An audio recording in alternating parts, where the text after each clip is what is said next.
dalam dunia bisnis ada dua hal yang dikenal, yaitu blue ocean dan red ocean. Blue ocean artinya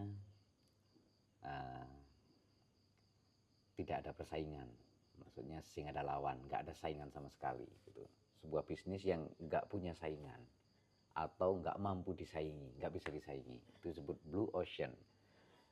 Yang kedua itu red ocean. Kalau red ocean itu sebuah bisnis yang persaingannya sengit, kayak perang harga, perang promo, dan segala macam.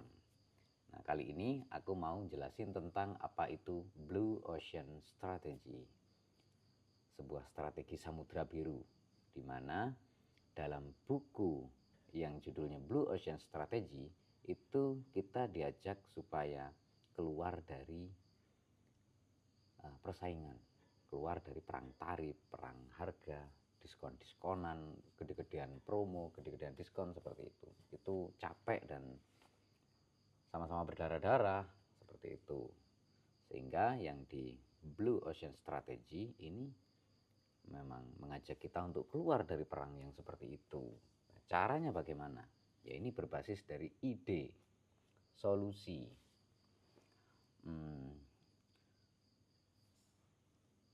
Berpikir, cari solusi supaya muncul satu produk layanan yang baru atau bahkan baru sama sekali, belum pernah ada sebelumnya. Contoh ini ya, aku ambil contoh yang di Indonesia aja ya, kayak Gojek atau Grab kayak gitu ya. Nah dulu yang kita tahu kalau mau naik ojek itu kan ojek pangkalan seperti itu. Nah di pangkalan itu sendiri juga persaingan penghasilan kan. Dan juga nggak gampang nih mau masuk pangkalan, seperti bisa mangkal di stasiun, bisa mangkal di tempat-tempat strategis, itu juga biasanya bayar atau beli pangkalan atau sewa pangkalan. Nah ketika muncul kayak Gojek, Grab, dan lain-lain itulah ya, yang ojol itu, nah itu rusak semua itu. Memang awalnya kayak konflik ya, tapi setelah itu ya tak tersaingi kayak gitu ya. Yang bisa menyaingi ya yang levelnya sama. Awal-awal kayak Gojek muncul itu ya yang pusing kan yang ojek pangkalan, karena kaget kan dengan metode baru seperti itu.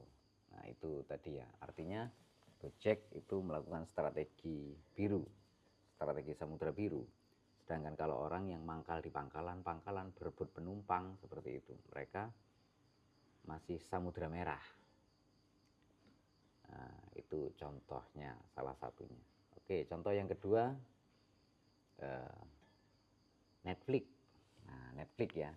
Kita tahu dulu kalau kita mau nonton film ya sewa kaset atau pakai TV kabel, parabola yang seperti itulah.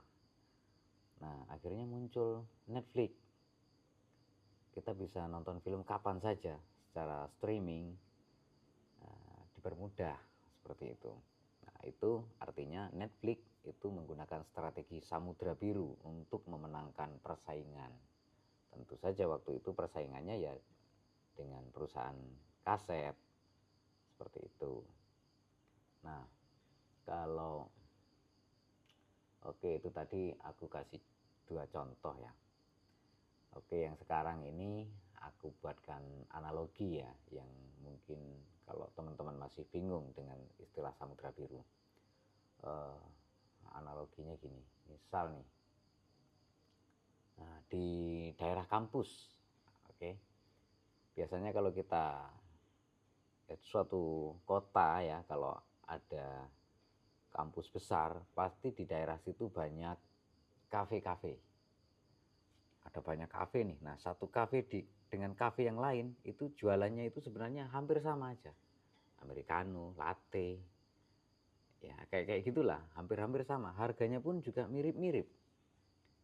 Persaingan harga, promo, mungkin datang 5 kali gratis es teh 1 gelas kayak gitu. Jadi apa ya?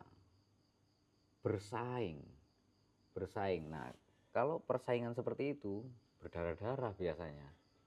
Semakin banyak kafe, makin susah nyari pelanggan. Semua pada pada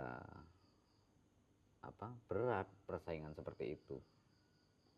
Hingga suatu ketika muncul nih ide, misalnya kamu, oh gimana ya kalau yang kafe-kafe orang harus datang, ngantri, duduk mahal.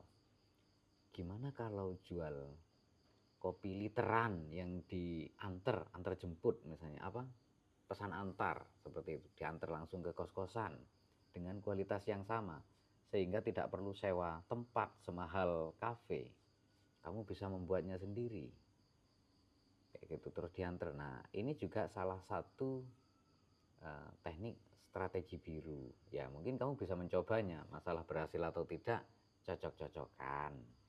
Intinya kalau kita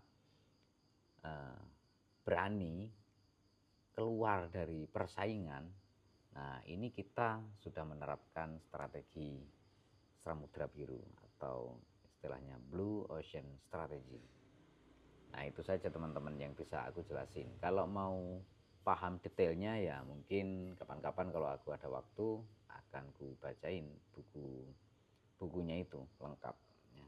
Itu dulu buku lama sih, tahun 2010 aku baca itu di Batam dulu, dan itu bagus, dan sejauh ini aku sering nerapin strategi itu di bisnisku. Oke teman-teman, terima kasih.